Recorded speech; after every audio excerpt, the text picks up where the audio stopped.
The Leafs win. They oust the Flames and put out their fire.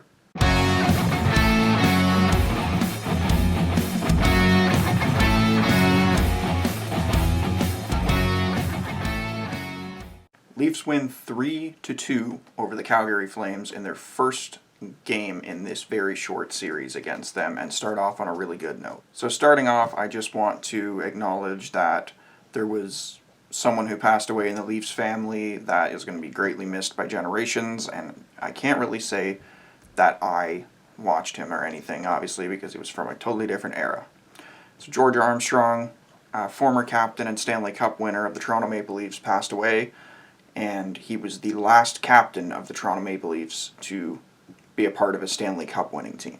So he's going to be remembered for everything that he brought Toronto and the championships, and although he wasn't a superstar player, as a lot of people were saying, he was just one of the best Leafs of all time for a lot of different reasons, and I obviously didn't get a first-hand look at him, but I'm sure a lot of the older generation did, and I'm sure they're really looking back on it and remembering what he brought to Toronto. Let's get into the game last night and what went down. Now, this game started off a little tentative, I think. I think they were trying to figure each other out, being that it's been a long time since the Flames have played the Leafs. And it's really weird to see the Saddledome empty. That's a place that you usually see packed with fans, and I think that was the strangest thing, because in the camera view, you can really see the red tarp everywhere, and that made that arena feel extra empty. I don't know what it was about it. Again, just them feeling each other out for the first, what felt like longer than 10 minutes, but it was less. But at 7:46 of the first period, Jake Muzzin got his first of the season, and it looked like it was deflected in front by someone, but it hit a Flames player, and on one of the angles, like, it drastically, it actually changed, and sometimes the goalie is able to make kind of a reflex last second save, but it was going straight at him, and then all of a sudden it was going right over his glove to the very top right of the net. Marner and Riley picked up their assists on that one, and that would be along with 3 assists on the game for Morgan Riley. Now, answering in the second period was Sean Monahan. Got his second of the season, assisted by Noah Hannafin and Johnny Gaudreau.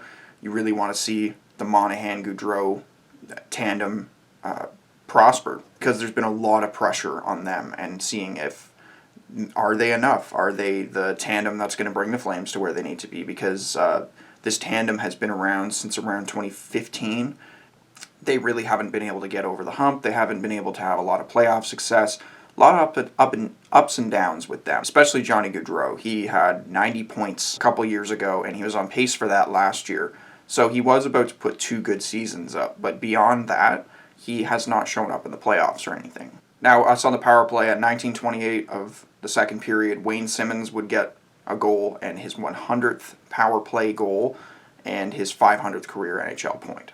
And he kind of showed on this play what his role is, aside from fighting or anything like that or physicality. It's to get in front of the net and try to have a body there that's going to separate the goalie and their player who's trying to get you away from the goalie. Obviously, you don't want to make contact with the goalie, but Simmonds showed that he was trying to be a force out front, and I think he was actually trying to deflect that between his legs to Matthews, and from what it looked like was that the puck wasn't going to make it to Matthews because it was probably going to catch him on his backhand, so we were kind of lucky that it went in off of the Flames after it hit Simmonds. And again, Marner and Riley pick up the assists. Now in the third period, 2:42 in, they were talking about how Matthews had not really done a whole lot in this game, and right there he gets a goal right off his foot. So you got to be lucky to be good and good to be lucky, right? His third of the season, assisted by Jason Spezza and Morgan Riley. Now, just to make it a little more nerve-wracking, the Flames got a power play, and Matthew Tkachuk, actually, they gave him credit, but from what I saw, it really didn't look like he touched it. To me, it was more of it hit Campbell, and he didn't fully get it, so that's what caused the dip. But they did give him credit for it, so maybe they had a camera angle that the broadcast didn't. So Matthew Tkachuk gets his third of the season. And that was assisted by Elias Lindholm, who took the shot, and I thought was a really nice shot. He was switching sides. He actually has been switched to center, but he usually on a power play is on the left wing because then he's on his right hand for a strong one-timer. But he said he prefers being on the right because he likes curling up and having that shot on the far side of the goalie, which a lot of players like Mitch Marner, that's his shot. He likes shooting like that off the blocker. For most goaltenders to create a rebound or have the puck go into the corner, it's a lot harder to control a rebound when it's coming off the goalie's blocker. We would hold on, but not without a little bit of dramatic energy, or whatever you want to call it. So Jack Campbell was looking really uncomfortable after he slid, and they still haven't really said what it was, but Campbell he's an absolute beast and a grinder. You can just tell that he wasn't coming out of the game. And even Anderson was asking him when he came over to the bench, like you could see him like mouthing something to him and probably asking like, "Are you okay? I can go in," and that was only with like 40 seconds left. Campbell said after the game that he had no intentions of coming out. He was going to finish the game. And seeing him go from when he was in butterfly position to try to get up, how much energy that took, and those final 40 seconds, like, they were in our zone. And they were coming in and out of our zone, so he had to keep going up and down, up and down.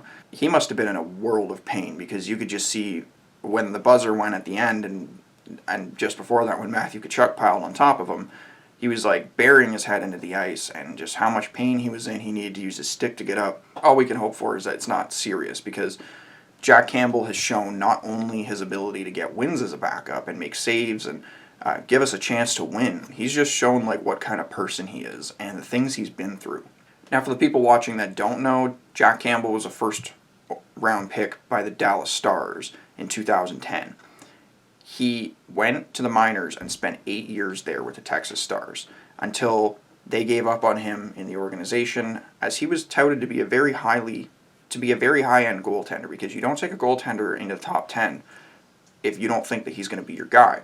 If you look at this draft year that we had, or the past two actually, because you're looking at guys like Spencer Knight, who was taken 13th overall by the Florida Panthers, and Yaroslav Askarov, who was taken in the high first round by the Nashville Predators.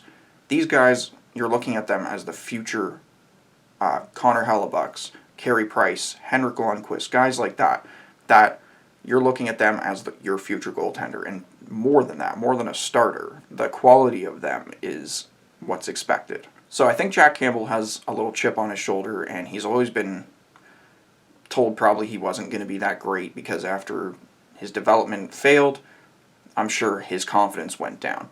And he spent time in the East Coast Hockey League, which for some people that don't know, it's underneath the American Hockey League. Life down there isn't that great. You go from going on airplanes to going on buses again, and that's a huge shot to your ego. Campbell obviously accepted this role as a backup, and I think he's going to thrive as it. And maybe even possibly a pay raise. Maybe he can become that starter for a team. And I'm just happy to see what he's done, and I think he just let it all out on the ice tonight, and he showed what kind of person he is. Now, if I had to point out one thing that I really liked about this game, stats-wise, was we blocked a lot of shots. We had 15 blocked shots to their 3, and I think it was more because we knew we had Campbell in net, and he's not as great as controlling rebounds or preventing them as Anderson, so a lot of people getting in the shot lanes. And that's something that you got to look for, and a lot of guys sacrificing their bodies. They really want to play for Campbell or Anderson.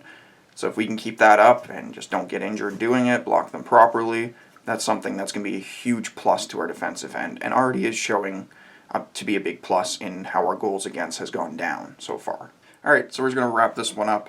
Again, a game that seemed pretty normal, ended up having a nice little storyline to it, even if it ends up in an injury. Huge morale boost for the team, and a huge character-defining game for this team. And couldn't have asked for a better result, as we are now 5-2-0 in the North Division, 10 points. And we play on Tuesday against Calgary Flames again. If we could sweep this series, that's also going to be another huge morale boost, because you want to, you're playing Canadian teams every night, high energy. A lot of the superstars are on the Canadian teams. So let's see what happens. Let's see if we can go for the sweep. Thanks everyone for watching. I hope you're enjoying the games and all of these games that are on throughout the day. So many. Don't forget to hit like, comment, and subscribe, and I will see you guys after the next game.